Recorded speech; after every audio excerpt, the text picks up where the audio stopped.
హల్లెలూయా. కనుక పరిశుద్ధతలోకి రావాలంటే చిట్కా ఏంటండి చెప్పండి? కన్నీటి ప్రార్థననండి. బాధ వస్తే కష్టం వస్తే ఏడిచేస్తాం కాదు, నిజమైన పశ్చాత్తాపంతో, పాపాల పట్ల ఒక అసహ్యతతో, పరిశుద్ధ జీవితం పట్ల ఒక ఆశతో నువ్వు కన్నీరు గారిస్తే నెత్తిని పెట్టేసుకుంటాడు దేవుడు నిన్ను. అమ్మో, అంత ప్రేమ ఇంకెక్కడ దొరకదు. మీ ఇంట్లో కొన్ని నెలలు కనపరచదు. కన్న తండ్రి నా కొడుకు అని చెప్పాలి డేవిడ్ గురించి. అన్నయ్యలు గోమీద కొట్టేసారు వృత్తినే, రాజుగారు కూడా హీనపరిచాడు. యేసు ప్రభు భుజం మీద కూర్చోబెట్టుకుని ఊరంతా చూపించాడు. చక్కని నేత్రములు కలవాడు, సుందర రూపం కలిగిన వాడు. తెగ పొగిడెత్తాడండి ఆ పిల్లోడిని. ఎవరా పిల్లోడు? ఆవు ప్యాంట్ వేసుకొని, చిరిగిపోయినటువంటి సొక్క వేసుకొని, జుట్టు వేసుకొని, అలిసిపోయి చెమటలతో వచ్చి గుమ్మాలో నుంచున్నాడు. అటు ఎవడో అన్నట్టు అటు పోయింది అంతే. లోపల రానివారు పెద్దగా. అవుట్ హౌస్లో పెట్టారు, అడవిలో పెట్టారు, మనోని ఫామ్ హౌస్లో. అలాంటి నేసులోపు తీసుకొచ్చి ఫామ్ హౌస్లో నుంచి మెయిన్ హౌస్లో కాదు, ప్యాలెస్లో తీసుకొచ్చి కూర్చోబెట్టాడు.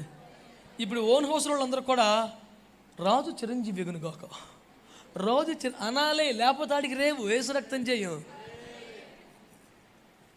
ఒక ప్రాబ్లంను ఫిక్స్ చేయాలంటే యేసు ప్రభు తర్వాతే. అందుకనే ఆయన దగ్గరికి రండి అని అందరిని పిలుస్తాం. మేమేదో బాగుపడిపోతాం కాదని, వాళ్ళు బాగుంటారని.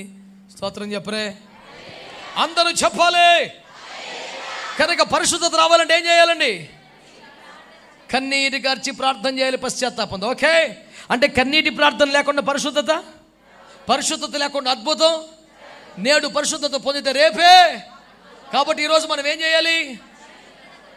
చెప్పరే గట్టిగా. నెంబర్ 2, త్వరగా చెప్పాలి. ఇంకొక 6 పాయింట్లు చెప్పాలి. ఒకటే చెప్పాను ఇప్పుడు దాకా. అధ్యక్ష, అభ్యంతర పరచకు, కొద్ది నిమిషాల్లో 6 పాయింట్లు చెప్పేస్తా. యేసు రక్తం వేచే. మనకి హోల్ నేట్ పేరు వచ్చు, టీవీ ప్రసంగం వచ్చు, 2 వచ్చు, ఏం పర్లేదు. దేవునికి స్తోత్రం. హల్లెలూయా. మీ హృదయములు కలవరపడనివ్వకుడి, మీ విడుదల సమీపించినది. హల్లెలూయా. 2వ మాట జ్ఞాపకం చేసుకుందాం. అపోస్తలుడైన యోహాను రాసిన మొదటి పత్రిక 1వ అధ్యాయం 7వ వచనం.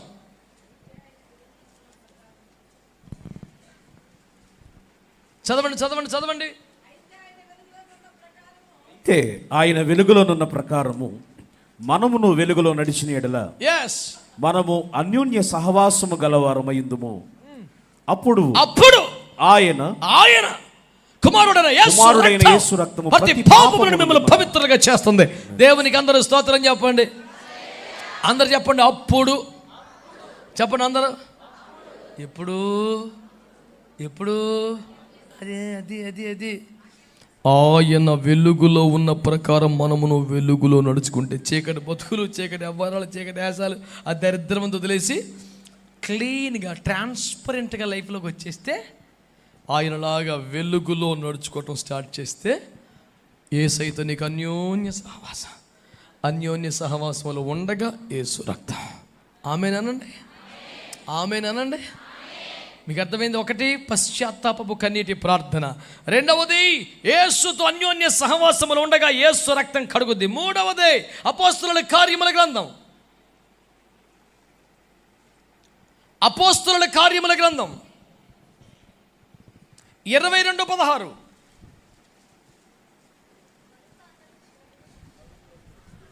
గనుక నీవు తడవు చేయుట ఎందుకు? ఇంకా ఆలస్యం ఎందుకండి? ఇన్ని సంవత్సరాలుగా సంఘానికి వస్తున్నారు, వాక్యాలు విన్నారు, పాటలు పాడుతున్నారు, పరిచయంలో ఉన్నారు, కానుకలు ఇస్తున్నారు. యేసయ్య ప్రేమ తెలుసు, నువ్వు పాపి అని తెలుసు, నిన్ను పరిశుద్ధ పరుస్తాడని తెలుసు, రక్షణ ఇంపార్టెంట్ తెలుసు, రేపో మాపో రాకడని తెలుసు. ఇంకా తడవు చేయడం ఎందుకు? లేచి ఆయన నామమును బట్టి ప్రార్థన చేసి బాప్తిస్మము పొంది నీ పాపములను కడిగి వేసుకొని. దేవునికి స్తోత్రం చెప్పండి గట్టిగా. నీ పాపములు కడిగి వేసుకో. నేను అంటాను, నీ పాపాలు నీవే కడిగి వేసుకునే ఛాన్స్ ఉందని తెలిస్తే నువ్వు వదులుకుంటే నీకు అసలు ఏమన్నా 2 చెవుల మధ్యలో ఉన్నట్ట?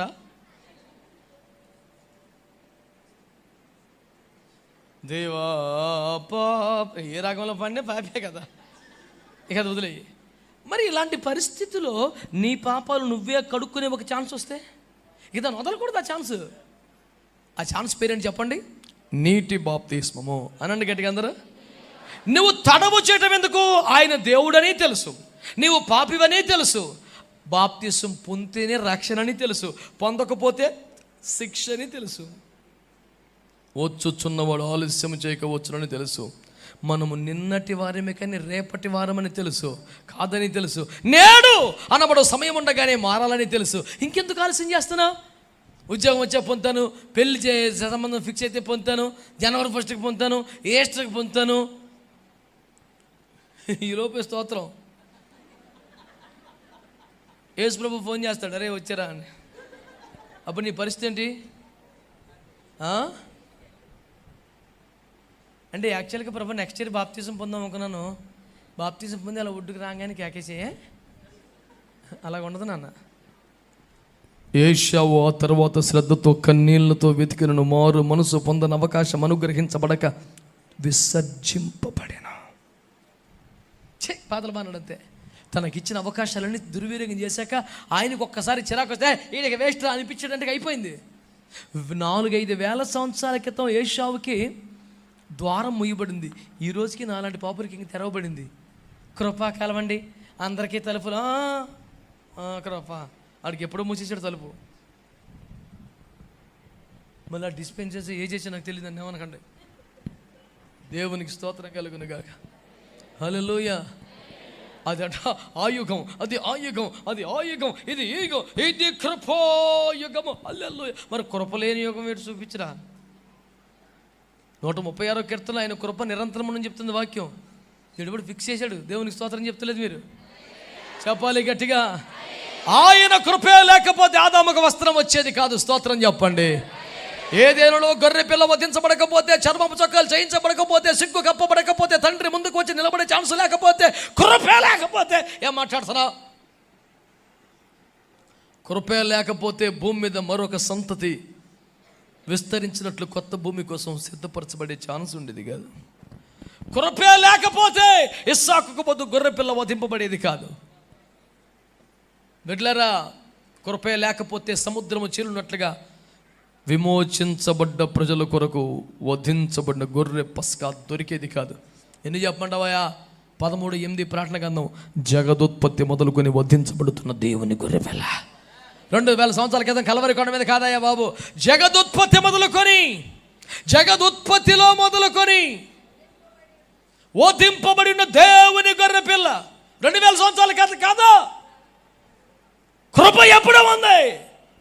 కానీ వ్యక్తిగతంగా నీ మీద దేవుడికి విసుగొచ్చి అని డోర్స్ క్లోజ్ చేస్తే కథం. Nobody can question the sovereign lord. దేవుని సార్వభౌమాధికారం ఎవడు ప్రశ్నింపజాలడు. అందుకనే ఆలస్యం చేయకుండా బాప్తిస్మని పొందండి. నేడే రక్షణ దినం, నేడే రక్షణ దినం. అనుకూల సమయమందు నీ మొర ఆలకించదని దేవుడు వాగ్దానం చేశాడు. ఆమేన్ చెప్పండి అందరు గట్టిగా. హల్లెలూయా. కాబట్టి బిడ్డలారా, మొదటిగా కన్నీటి ప్రార్థన, 2 యేసు రక్తం, 3వది నేటి బాప్తిస్మం, 4 ఎఫెసీ 5:25-27 దాకా వెళ్ళిపోతే ముడత, మచ్చ, డాగు, కలంకబట్టింది మరి ఏది నటి పరిశుద్ధమైన నిర్దోషమైన మహిమ గల సంగమగా తన ఎదుట దానిని నిలువబెట్టుకొనవలడని వాక్యమనే ఉదకము తనగా నీళ్లతో దానికి స్నానం చేయించాడట. చెప్పాలి గట్టిగా, చెప్పాలి గట్టిగా. మొన్న సరిగ్గా దొరికాడు మార్కెట్లో, కడిగి పారేసా అంటావుగా. నేను చేసేది అదే.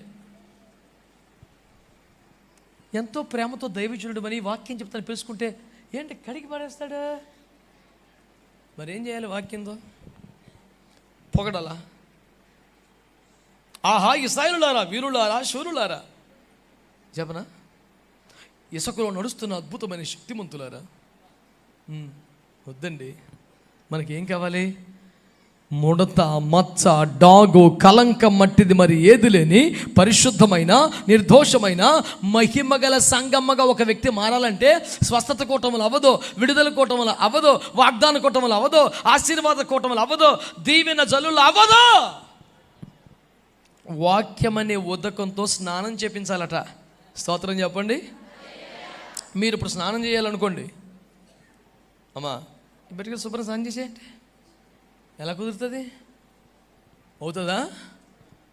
కనీసం ఒక బకెట్టో 2 బకెట్లో ఒక ఒక ఒక ఒక కొండో బిందో నీళ్ళు కావాలి కదా. నీళ్ళు అలాగ మీద పోసుకుంటా ఉంటేనే దాన్ని స్నానం అంటారు. అలా నీళ్ళు మీద పోసుకుంటా ఉంటే ఏం జరుగుద్ది? ముడతలు, మచ్చలు, డాగులు, కలంకాలన్నీ పోతాయి. స్వస్థత కుటుంబంలో స్వస్థతే ఉంటుంది, విడుదల కుటుంబంలో విడుదలే ఉంటుంది. కానీ ఒక వాక్య కుటుంబంలో పరిశుద్ధత వస్తుంది. దేవుని వాక్యం నీ మీద 5 మొక్కలు 2 వాగ్దానాలు ఓ పిట్టకథ కాకుండా వాక్యం అలాగ వచనాలు అలాగ బైబిల్ మాటలు అలాగ నీ మీద పోయబడుతుంటే, స్నానం చేస్తున్నప్పుడు ఒక జగ్గుతో ఎలా నీళ్ళు వేసుకుంటామో అట్లాగ వాక్యం మీద పోయబడతా ఉండాలి. వాక్యం నీ మీద కుమ్మరించబడతా ఉండాలి. అలాగ స్నానం చేసినంత సముద్రంగా దేవుని వాక్యం నీ మీద పోయబడితే ముడతలు, మచ్చలు, డాగులన్నీ ఆటోమేటిక్గా పోయి నువ్వు ఒక పరిశుద్ధమైన, నిర్దోషమైన, మహిమగల సంఘంగా మారిపోతా. కాబట్టి వాక్యం మనల్ని కడగాల, పొగడాలా? చెప్పాలి మీరు గట్టిగా. కడిగేసే వాక్యం కావాలా, పొగడేసే వాక్యం కావాలా? చిన్నోళ్ళు పెద్దోళ్ళు అందరూ చెప్పండి ఆమేన్. కాబట్టి అమాయకంగా పిచ్చి పిచ్చిగా కోరకండి.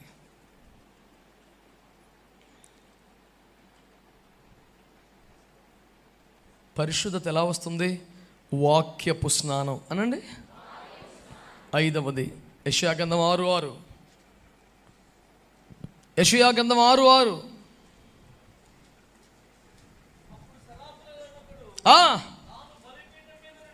ఈ బలిపీఠపు అగ్ని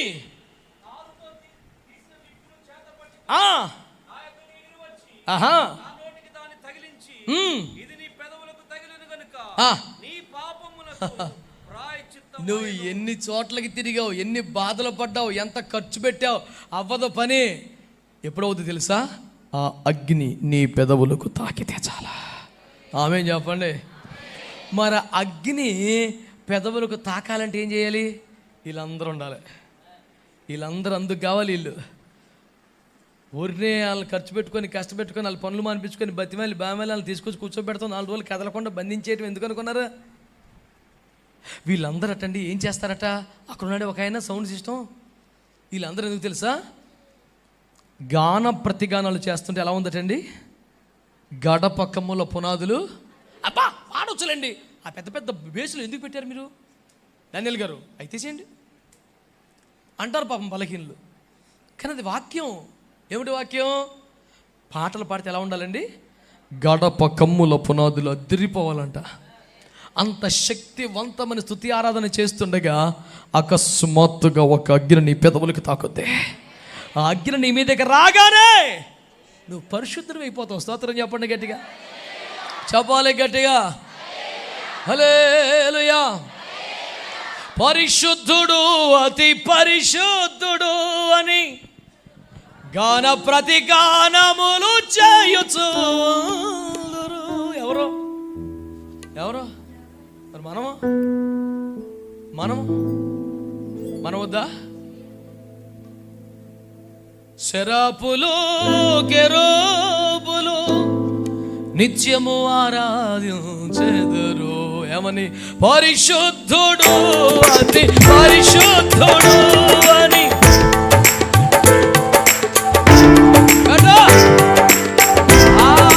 పరిశుద్ధుడు, అతి పరిశుద్ధుడు అని గాన ప్రతి గానములు చేయొచ్చు.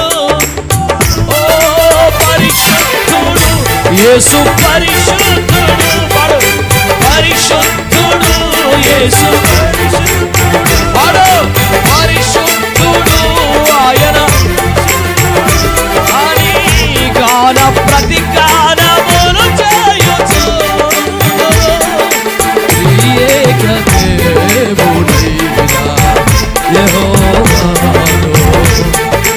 శరాపులు, కెరూబులు నిత్యము ఆరాధించెదరు. పరిశుద్ధుడు, అతి పాడాలి. పరిశుద్ధుడు, అతి పరిశుద్ధుడు, పరిశుద్ధుడు, అతి పరిశుద్ధుడు పాడాలి. పరిశుద్ధుడు, అతి పరిశుద్ధుడు అని గాన ప్రతి గానములు చేయొచ్చు. గాన ప్రతి గానములు ప్రతిరోజు పరిశుద్ధుడు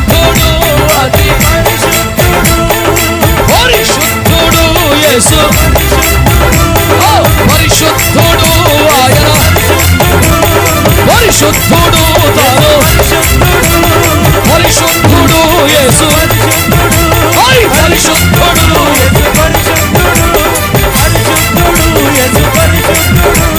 ప్రతిగానములు చేయుచు యేసయ్యా,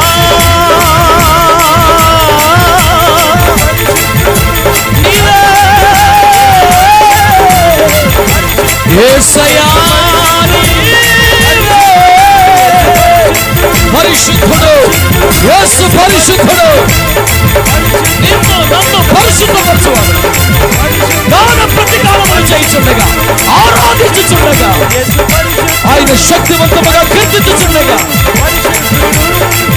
జ్ఞాన ప్రతిగానములు చేయుచు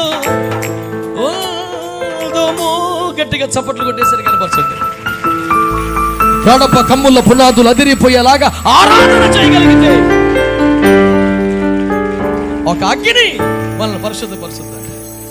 ఆమేన్. నెంబర్ 6 ఆదికాండం 35వ అధ్యాయం చూడండి. 5 పాయింట్లు 10 నిమిషాల్లో చెప్పేశాను, ముగిస్తున్నాను. ఆదికాండం 35 3-4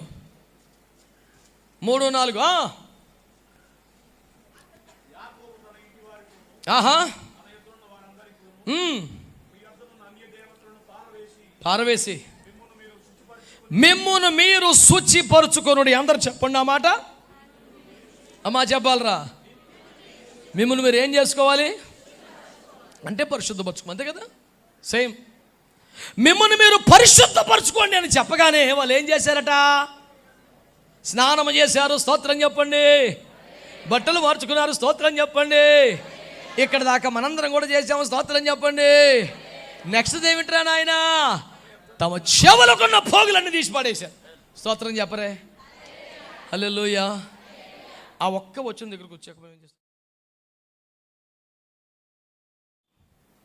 మాకు ఇష్టమే, there are some problems you know. మాకు వెండి బంగారం మీద మోజేమీ లేదండి, కానీ కొన్ని ప్రాబ్లమ్స్ ఉన్నాయండి. భక్తులకి పరిశుద్ధులకు భూమి మీద ప్రాబ్లమ్స్ ఉండవండి. ఈ లోకం సహకరిస్తుందా? నువ్వు భక్తి చేస్తే సహకరించిందా? మారు మనసు పొందితే సహకరించిందా? బ్యాప్టిజం పొందినప్పుడు మెచ్చుకున్నారా? యేసు ప్రభు దగ్గరికి వస్తే అందరూ సంపలు కొట్టారా? అనేవాళ్ళు అంటారు, తిట్టేవాళ్ళు తిట్టారు, కొట్టేవాళ్ళు కొడతారు, మనం చేసుకుంటూ పోతామే భక్తి. స్తోత్రం చెప్పండి.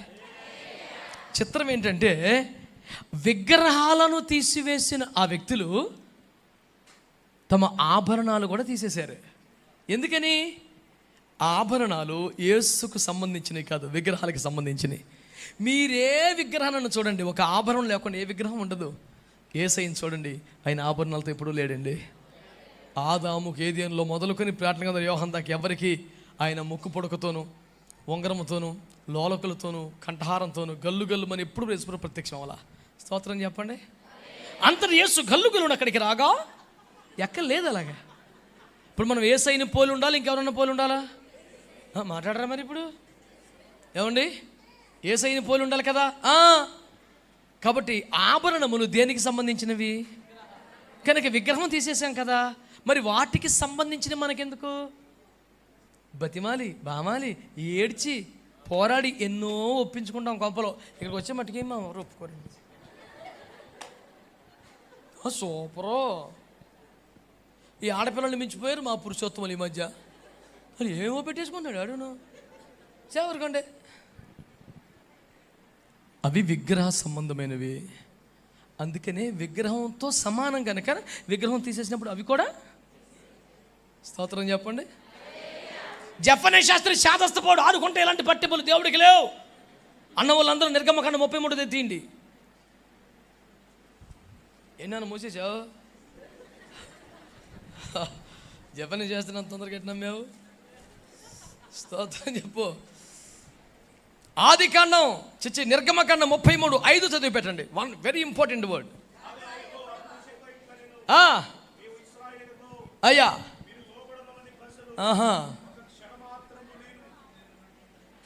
నువ్వు రావాలేసయ్యా, నువ్వు రావాలేసయ్యా అంటే నేను రానన్నాడు యేసు ప్రభు. అయితే నీకు ప్రేమ లేదు, మా మీద నీకు కోపం ఉంది కదా, నువ్వు వస్తే కానీ మేము నేను రాను. అయితే నీకు కోపం ఉంది, కోపం లేదులే రా, మరి రా. అయితే నేను రాను. ఎందుకు రావు? మీరు లోబడనొల్లని ప్రజలు, క్షణం మాత్రం మీ మధ్యలో దెబ్బ చంపేతాను మిమ్మల్ని. ఎందుకు వచ్చిందని వదిలేస్తున్నాడు, పోండే అన్నాడు. అమ్మ అలా కాదు, నువ్వు రావాలి అన్నాడు. నిజంగా నేను రావాలా? రావాలి. అయితే చెప్పు. మిమ్మును నిర్మూలము చేసేదను గనుక మిమ్మును ఏమి చేయవలెనో అది నాకు తెలియనట్లు. నాకు క్లారిటీ రావాలంటే మీ ఆభరణములను వద్దా, స్వస్థపరచాలా వద్దా, హెచ్చించాలా వద్దా, వాడుకోవాలా వద్దా, స్థిరపరచాలా వద్దా, అసలు మిమ్మల్ని ఏమి చేయవలెనో అది నాకు తెలియనట్లు మీ ఆభరణములను మీ మీద నుండి తీసివేయుడి అని చెప్పుమనెను. స్తోత్రం చెప్పండి. ఏం చేయాలండి? ఎందుకని? మిమ్మునేమి చేయవలెనో అది నాకు తెలియాలి. ఆమేనండి. ఇప్పుడు యేసు ప్రభువుకి మన పట్ల ఒక ఆలోచన ఉండాలా వద్దా? అక్కర్లేదా? నువ్వే ప్లాన్ చేసుకుంటావా? నువ్వే డిసైడ్ చేసుకుంటావా? మరి ఉండాలంటే ఏం చేయాలి మనం? మీ ఒంటి మీద నుండి ఆభరణములను, 1 తిమోతి 6:6, అన్నము వస్త్రము కలిగి తృప్తి పడిపో. స్తోత్రం చెప్పండి గట్టిగా, చెప్పండి గట్టిగా. మిమ్మును మీరు శుచిపరచుకోండి అనే మాటకు అర్థం ఏమిటంటే, వారు స్నానము చేసి బట్టలు మార్చుకొని తమ ఆభరణములు కూడా తీసివేశారు. అనగా వెలుపటి అలంకరణ తీసివేయుటయే శుద్ధీకరణ. శుచిపరచుకునుట. స్టైల్ కాదు, స్టేటస్ కాదు, అందం కాదు, ట్రెడిషన్ కాదు, మనకి పరిశుద్ధత కావాలి. మనం ఇంత పరిశుద్ధంగా బతికి ఈ ఒక్క ఆభరణమును బట్టి ప్రభు దృష్టిలో అపవిత్రులంగా ఎందుకు ఉండాలి? మనం ఏం తప్పు చేశాం కనుక, ఏం పాపాలు చేశాం కనుక ఇంత నిష్ఠగా బతికి కూడా ఈ పేరు ఎందుకు దరిద్రం కాకపోతే? తీసేయ్. అన్నము వస్త్రము కలిగి వాటితో తృప్తి పడిపోవాలి. Last and final 7th one, 1 పేతురు 1:7 నశించిపోయి సువర్ణమగ్ని పరీక్షలను శుద్ధపరచబడుచున్నది కదా, దానికంటే మూల్యమైన మీ విశ్వాసం శ్రమలకు నిలబడితే. వేడి నిలబడితేనండి బంగారానికి అగ్ని, క్రైస్తవ విశ్వాసానికి శ్రమలు. మరి ఎంత నిష్ఠగా ఉంటే, ఇంత సమర్పణలోకి వస్తే, ఇంత వైరాగ్యంలోకి వస్తే, ఆభరణాలు తొలగించేస్తే శ్రమలు కాక సరదా వస్తుందా భూమి మీద? ఈ శ్రమల్లో నిలబడితేనే నీకు పరిశుద్ధత సంపూర్తి అవుతాయి. 7 విషయాలు అందరు చెప్పండి. 1, అమ్మా చెప్పండి రా గట్టిగా. 1, కన్నీటి ప్రార్థన. 2, యేసుతో అన్యోన్య సహవాసం. 3, నీటి బాప్తిస్మం. 4, వాక్యపు స్నానం. 5, దేవుని అగ్ని చేత కాల్చబట్టం. 6, వెలుపటి అలంకరణ తొలగించడం. 7, శ్రమల వలన పరిశుద్ధపరచబట్టం. 7 అనుభవాలలో మనం ఏమవ్వాలి చెప్పండి? మనల్ని మనం చెప్పండి. మనల్ని మనం అప్పుడు ఏం చేస్తాడు?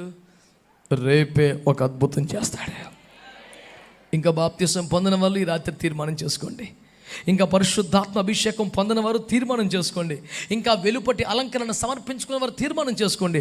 ఈ రోజు కానీ నిన్ను నువ్వు పరిశుద్ధపరచుకోగలిగితే రేపే ఒక అద్భుతం చేయడానికి యేసయ్య సిద్ధంగా ఉన్నాడు. ఎంతమంది నమ్ముతారు దేవుని వాక్యాన్ని? ఏది మోకరించండి ఒకసారి. అవకాశం ఉంటే, ఆరోగ్యం ఉంటే మోకరించండి. నిన్ను నువ్వు పరిశుద్ధపరచుకోమని హెచ్చరిస్తున్న దేవుడు